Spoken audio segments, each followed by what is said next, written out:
please, man. Okay. Well, thank you, Mr. President, for your leadership and your courage. I don't know of anybody who could stand up to all the criticism you get every day. 24. Do we have a joke? Thank you. You know, our nation is continuing a path of renewal and recovery from the coronavirus pandemic. But since the beginning, the President has talked about being a champion for the forgotten men and women of this nation. That's exactly where we've been concentrating. And it's been an honor to serve in an administration with that goal. And I'm excited to see America beginning to bounce back. The infrastructure, the economic infrastructure of our country is very strong, secondary to the abolition of multitudinous regulations and targeted tax cuts. It's still there. That foundation is there, and we will be able to get back on that track pretty quickly. But to help speed this rebound, the White House Opportunity and Revitalization Council was formed to really help the long-forgotten communities achieve economic opportunity. And it has been refocused at your direction to help America's hardest-hit communities achieve economic recovery, overcome health disparities, and thrive through educational and workforce advancement.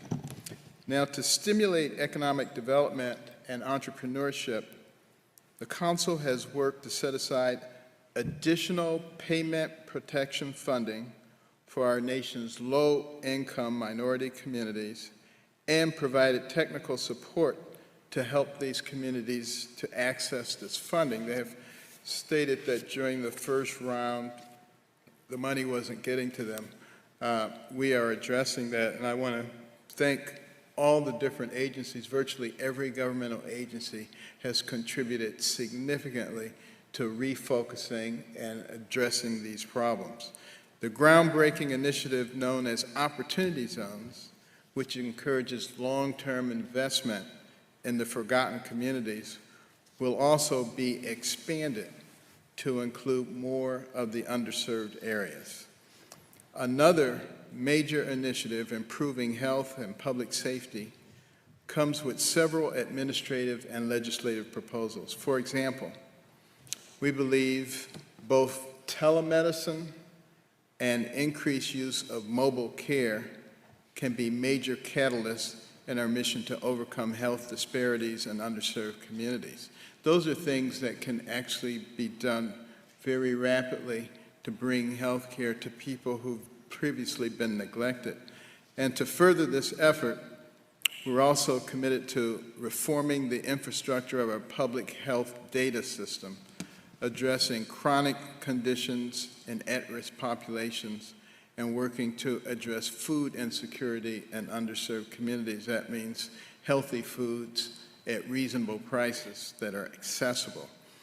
But one of the things that I just mentioned, the data collection, we have 50 states and we have territories in Washington, D.C., and we have all of those many different healthcare collection systems.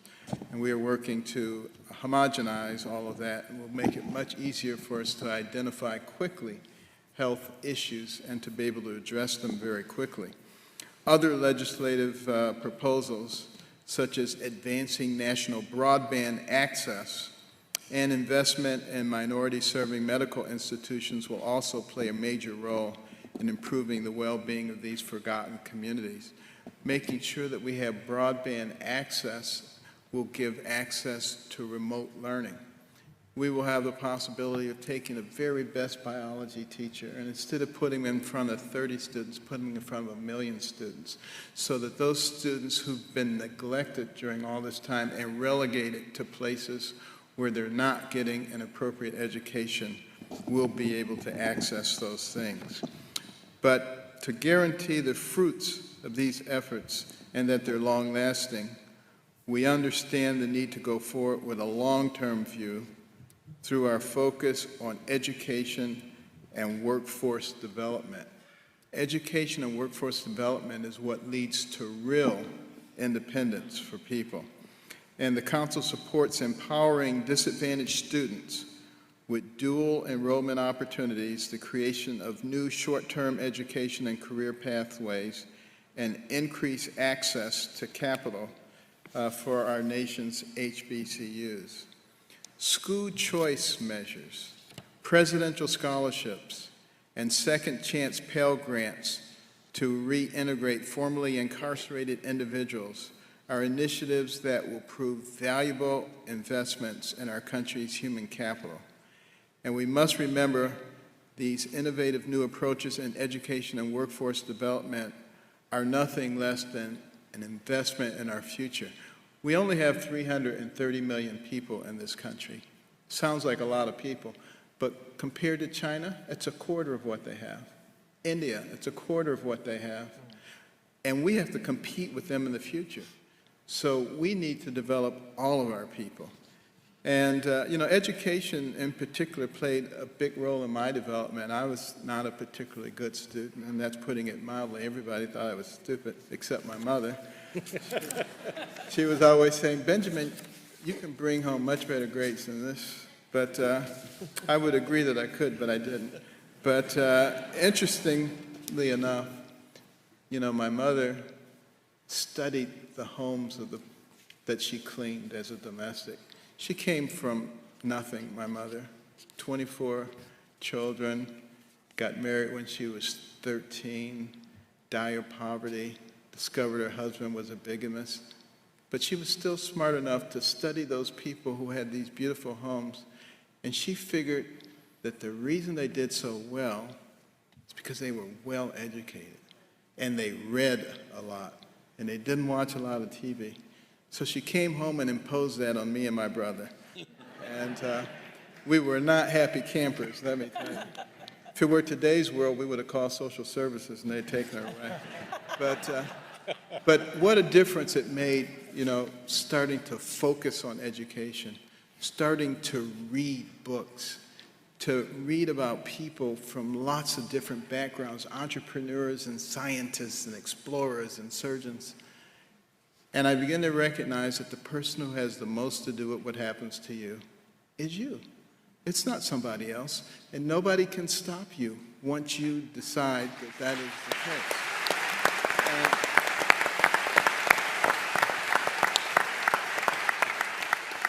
And that's why with the council, there is so much emphasis on education, because it doesn't matter where you came from. You get a good education and you write your own ticket. And we must reject those people who are trying to prevent school choice, who are trying to prevent the presidential scholarships, all the things that are there to empower people. And you will see a lot of that coming out of this administration. And, these investments in innovation give me a tremendous amount of hope for the future of this nation. Mr. President, under your leadership, I'm confident that the American people will emerge stronger from this pandemic and more determined than ever. And we, the people, will recognize, despite all the forces to the contrary, that we are not each other's enemies. And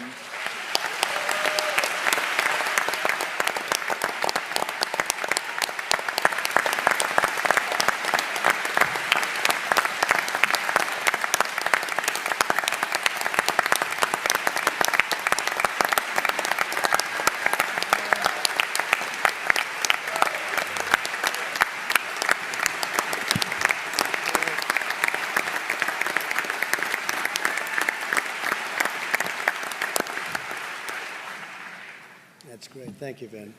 Well, that was pretty good. Standing O for Ben. He's used to that. He's used to it. Great job, Ben. He's done a fantastic job at HUD, I have to tell you that. How about